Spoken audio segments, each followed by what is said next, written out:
2005 में अरशद भट्टी ने अपने साथियों के हमरा मिलकर राना तनवीर के 5 लोगों को बड़े बाजार में कत्ल कर दिया। इसके साथ साथ अरशद भट्टी ने कुछ ऐसे अफराद को भी कत्ल किया जिनमें कई पुलिस अफसरान भी शामिल थे।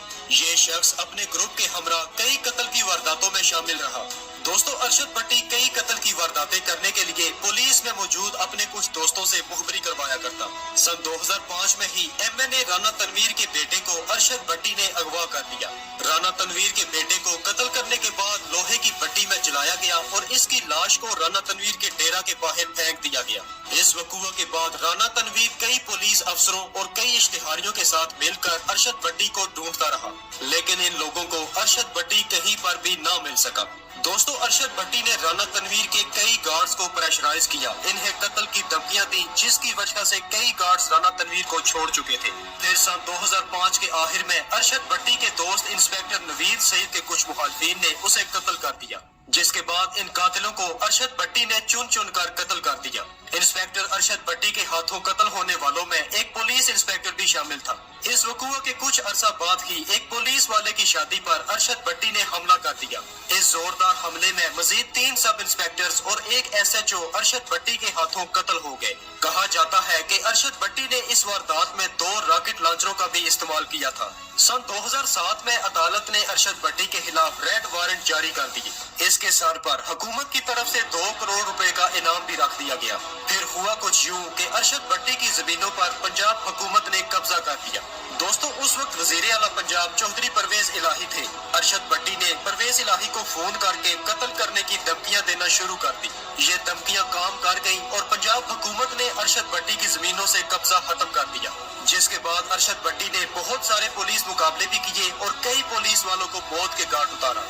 दोस्तों, आखिरकार सन 2007 में वहां के DIG ने एक नया ऑपरेशन शुरू किया, जिसमें कई अजला की पुलिस ने हिस्सा लिया और तकरीबन 1 महीना कोशिशें जारी रही और अरशद भट्टी की मुखबरी की गई। साथ ही साथ आपको बताते चले कि उस वक्त के वजीर आजम सैयद यूसुफ रजा गिलानी ने अरशद भट्टी के खिलाफ इनकाउंटर के ऑर्डर जारी कर रखे थे। फिर एक दिन पुलिस की भारी नफरी ने अरशद भट्टी के घर को चारों तरफ से घेर लिया। इसी घर में अरशद भट्टी उस वक्त मौजूद था। बहुत सारी मुश्किलात का सामना करने के बाद पुलिस अरशद भट्टी के बिल्कुल करीब पहुंच चुकी थी, मगर इसके बावजूद भी अरशद भट्टी ने गिरफ्तारी देने से इनकार किया और पुलिस मुकाबले के लिए तमाम अहलकारों को ललकारा। इस बड़े पुलिस मुकाबले में अरशद भट्टी ने तकरीबन 7 पुलिस वालों को कत्ल कर दिया और इसके एख्तिताम पर अरशद भट्टी को भी इसके कई साथियों समेत कत्ल कर दिया गया। इस तरह से इंस्पेक्टर अरशद भट्टी की जिंदगी की किताब हमेशा के लिए बंद हो गई। तो आपने देखा जनाब कि किस तरीके से ये लोगों को बेवकूफ़ बनाते हैं, किस तरीके से लोगों को इस्तेमाल करते हैं। तो मैं पाकिस्तान के पुलिस इंस्पेक्टरों से कहता हूँ, DSP से कहता हूँ, SSP से कहता हूँ, DIG से कहता हूँ, IG से कहता हूँ, पाकिस्तान के इदारों से कहता हूँ कि कभी भी गुलामी ना करें, नहीं तो इन लोगों ने आपके बच्चों के साथ भी ऐसा ही सलूक करना है। याद रख लें, आपके साथ भी ऐसा ही सलूक करना है। ये वफादार नहीं है किसी के। मैं सब इदारों से कहता हूँ जागर हो जाए, नसीहत लें ये बातों से। मैं वीडियो शेयर करने का मकसद मेरा होता है कि नसीहत मौज बातें होती हैं, नसीहत करें। और ये बाबा टिमकू और ये इसका जो पैरोकार है, इसको मैं स्पेशली ये वीडियो दिखाई है, ठीक है। अब जरा आगे फिर एक वीडियो सुने, देखें। ये ले, ये सरदार जी सुने। वाह, अंग्रेज नूं अज भी मनदे आ। हां, अंग्रेज आ जाए ਅਸੀਂ ਤੇ ਪੈਰਾਂ 'ਚ ਬਹਿ ਜਾਾਂਗੇ। वाह सरदार जी, वाह सरदार जी। ਜੇ ਕੋਈ ਬੰਦਾ ਦੂਜਾ ਪਿੰਡ ਦਾ ਆ ਜਾਏ, ਆਖਦੇ ਬਾਬਾ ਕਿੱਥੋਂ ਆਇਆ, हाँ, बाबा कितों आया? हाँ जी, ਕਿਹਨੂੰ ਮਿਲਣਾ ਹੈ, हाँ। ਕੀ ਕੰਮ ਕਰਦਾ ਹੈ, ਇਹਨਾਂ ਨੂੰ ਅੱਜ ਤੱਕ ਬੋਲਣਾ ਨਹੀਂ ਆਇਆ। नहीं आया बोलना, सही ਸਰਵਿਸ ਰੂਲ 'ਚ ਲਿਖਿਆ ਵੀ you are to behave with the public with utmost decency. हाँ हाँ, ਬੰਦਾ ਕੱਢ ਦੇ ਜਿਹਨਾਂ ਨੂੰ ਬੋਲਣਾ ਆਉਂਦਾ ਹੋਵੇ, ਜਿਹਦੇ ਵਰਦੀ ਪਾਈ ਇੱਕ ਨੂੰ ਵੀ सही गल है, ਬੇਇੱਜ਼ਤੀ ਕਰਦੇ ਆ। ਸਿਪਾਹੀ ਦੀ ਕੀ ਤੀਜੇ ਦਰਜੇ ਦੀ ਪੋਸਟ ਹੁੰਦੀ ਹੈ, सही ਉਹ गल, ਬੇਇੱਜ਼ਤੀ ਕਰ ਦਿੰਦਾ।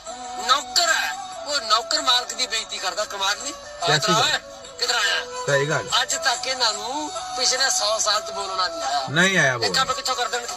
ਸਾਡਾ ਰੋਲ ਹੀ ਗਲਤ ਹੈ। ਅਸੀਂ देखिया, ਧੱਕੇ ਲੋਕ। बिल्कुल सही गल है। ये क्या सरदार जी कमाल दियां गल्लां, सरदार जी मान गए सरदार जी। लो जी अगों एक और गल सुनो। किसी बात के ठीक होने या ना होने का बेहतरीन फैसला आपका दिल करता है। अगर बात के करने से दिल सुकून महसूस करे तो दुरुस्त, और अगर बोल बेचैन और बेसुकून हो जाए तो समझ जाए कि कोई गलती हो गई है। वो आपसे गलती नहीं, गलतियान हुए सलीमी साहब। ये फिर सलीमी साहब की पोस्ट आ गई। देखें, दोस्त मुझे भेजते रहते हैं ये कि फिर आ गई पोस्ट।